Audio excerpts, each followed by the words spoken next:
Ipinatupad ng pamahalaang lungsod ng San Fernando, Pampanga ang Ordinance Number 2014-007 o ang No Smoking Policy na nagbabawal sa paninigarilyo at paggamit ng vape sa mga pampublikong lugar.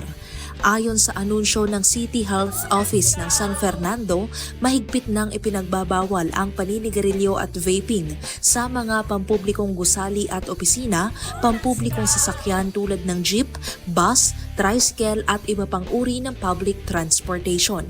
Ipinagbabawal na rin ang pagbebenta at pag-advertise ng sigarilyo at e-cigarettes sa loob ng 100 meters mula sa mga paaralan, palaruan, health centers, simbahan, parks at iba pang lugar na dinarayo ng mga kabataan. Ang mga lalabag ay papatawan ng 2,500 pesos na multa at community service. Mahigpit ding ipinagbabawal ang pagbebenta ng sigarilyo at vape sa mga menor de edad.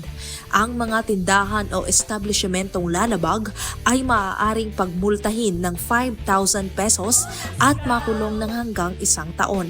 Layunin ng ordinansang ito na protektahan ang kalusugan ng mga mamamayan mula sa masamang epekto ng pagbe-vape at paninigarilyo at suportahan ang mga nais ng tumigil sa bisyo. Ako po si Carmel Joy Miguel, nag-uulat para sa Balitang Unang Sigaw.